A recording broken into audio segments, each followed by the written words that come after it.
No caso do Mota, é interessante porque o Mota, por outro lado, ele acaba tendo uma trajetória um pouco diferente, né? Os principais trabalhos de incursão dele sobre a realidade concreta, eles foram desenvolvidos mais no início da sua carreira. Ele tem um livro muito interessante, por exemplo, chamado O Empresariado e Hegemonia Política. Empresariado e Hegemonia Política, no qual ele consegue descrever com bastante acuidade o desenvolvimento da classe burguesa no Brasil, o desenvolvimento dos gestores no Brasil. Esse texto é interessante porque ele vai mostrando como é que ocorre o desenvolvimento dessa burguesia ao mesmo tempo em que se desenvolve um capitalismo bem precarizado, né, com vários problemas como um país dependente tem, mas ele consegue mostrar como é que isso vai acontecendo, mesmo não utilizando tantas categorias da economia política. Então ele tem um esforço descritivo ali muito interessante. Ele vai mostrando, por exemplo, como sempre no Brasil, né, o capital internacional teve uma importância muito grande no desenvolvimento industrial. Isso porque o início,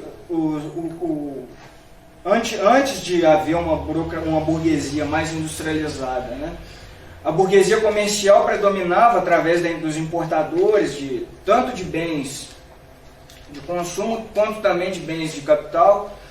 E a partir do desenvolvimento e foi a partir do desenvolvimento dessa burguesia comercial que uma burguesia industrial passou a se desenvolver, mas muito mais fortemente por conta dos problemas da Primeira Guerra Mundial, que acabou fazendo com que o fluxo de investimento para o Brasil fosse um pouco maior. E aí ele vai desenvolvendo isso, vai mostrando como sempre houve, né, essa importância, essa ligação entre tanto o Estado e as várias frações da burguesia, né? Ainda que o poder político não fosse exercido por elementos dessa burguesia, aqueles interesses sempre estavam predominando. Isso sempre foi importante no desenvolvimento dos principais ciclos econômicos do Brasil, como a era do Getúlio Vargas, que favoreceu ali a criação de diversas empresas estatais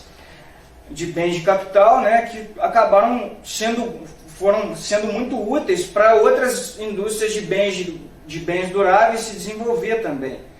E assim sucessivamente. Então esse texto é interessante porque ele acaba chamando a atenção para esse tipo de problema, né?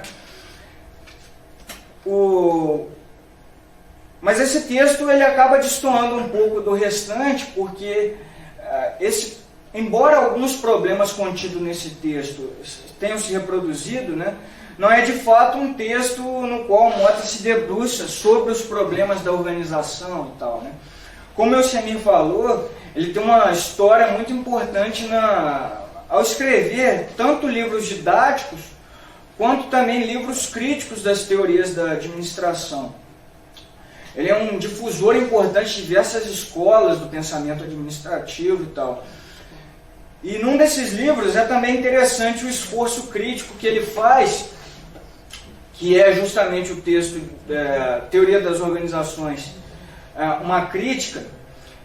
É um texto, inclusive, mais recente, que é um texto no qual ele compila descritivamente as principais teorias, mas também se debruça criticamente sobre elas.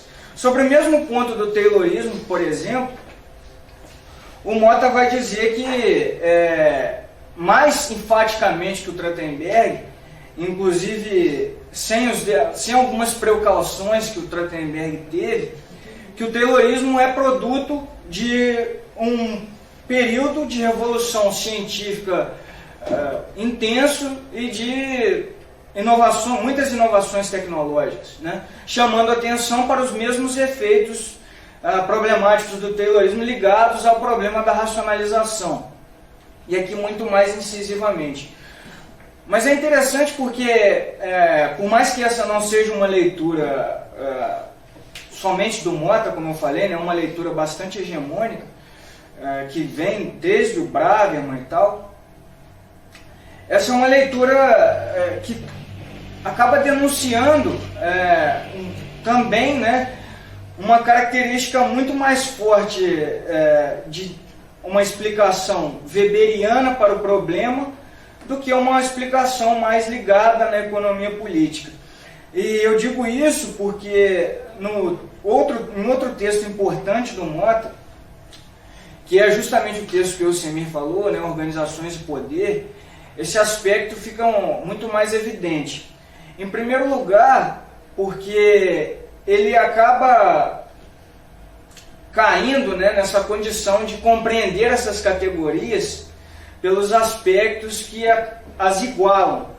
Ele chama, por exemplo, a atenção, num determinado momento no texto, ele vai falar do desenvolvimento das formas do processo de trabalho aí no desenvolvimento do capitalismo, né? A cooperação, aquela base técnica bem restrita, passando para uma manufatura, mas ele vai chamar atenção para esses pontos não somente na sua funcionalidade no trabalho produtivo, mas nas suas caracterizações formais e mais gerais. Ele falando da manufatura, por exemplo, ele vai dizer o seguinte: a manufatura já implica funções diversas que são hierarquizadas. Essa hierarquia de funções implica, por sua vez, a hierarquização da mão de obra. Em consonância com essa hierarquização, desenvolvem-se técnicas de organização que objetivam manter a continuidade e a conexão entre as partes do trabalho total. São herdeiras diretas da burocracia manufatureira, certas burocracias de pessoal dos tempos atuais. Então aqui ele já está chamando, ele já está conectando com o problema das burocracias, não somente com o trabalho produtivo. Em geral, encontramos-las em certas organizações empresariais e em muitas organizações educacionais, especialmente nos setores mais tradicionais da administração pública.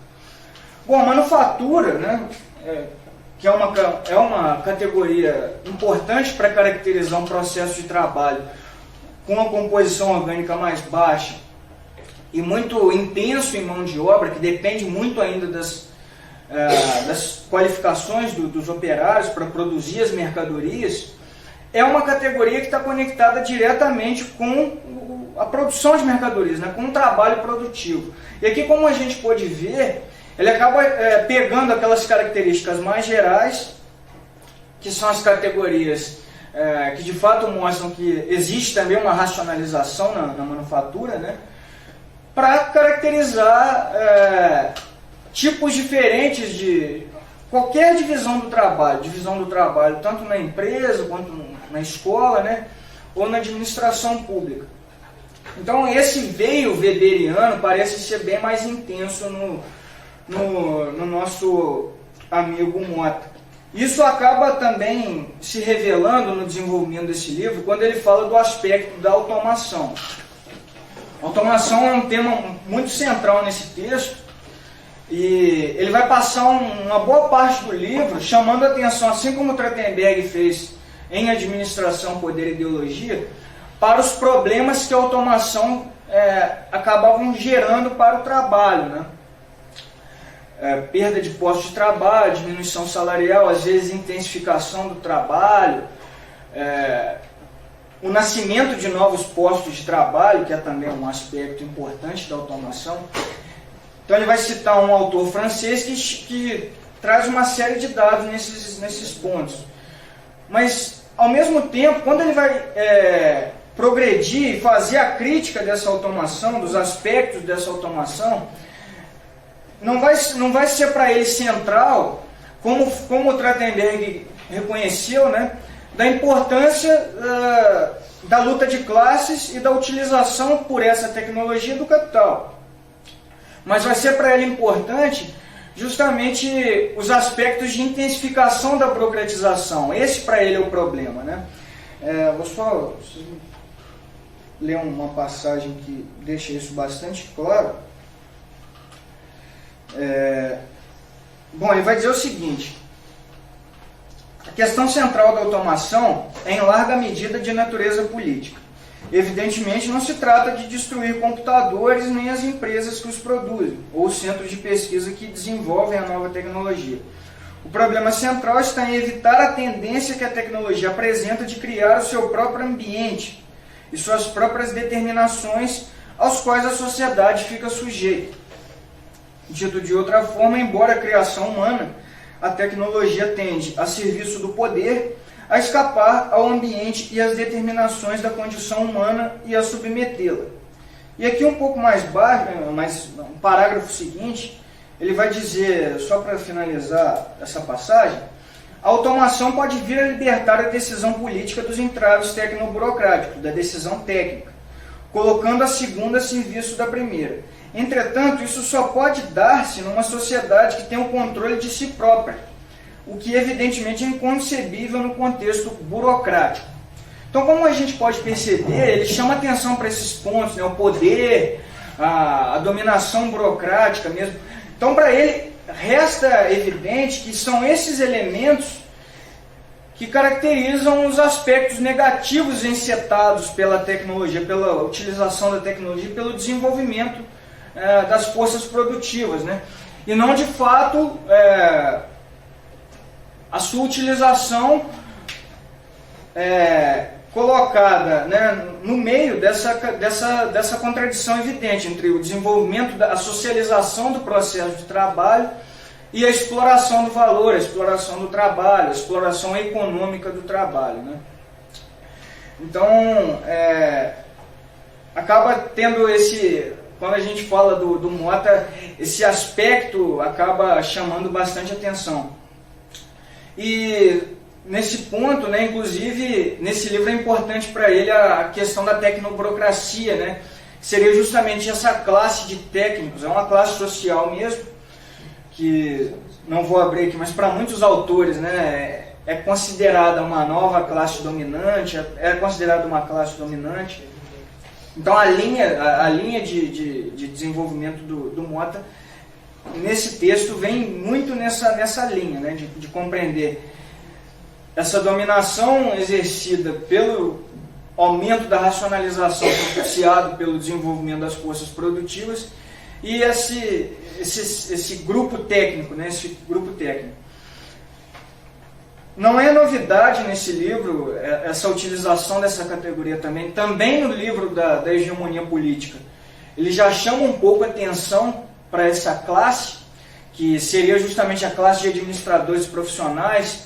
Ele desenvolve uma discussão, né, que tenta relacionar uma discussão que teve um desdobramento bem grande na sociologia brasileira. O Fernando Henrique Cardoso tem um livro sobre isso, Luiz Pereira, outros autores, mas é justamente essa noção, né, que as empresas que se desenvolveram no Brasil, o grande capital brasileiro mesmo, né, deveu-se à combinação desses imigrantes que conseguiram constituir essas empresas, mas todas empresas familiares, né, com pouca atuação dos administradores profissionais mesmo. Então essa discussão também acaba tendo talvez ali um embrião já naquele livro e vai se desenvolvendo ao longo da argumentação do Mota.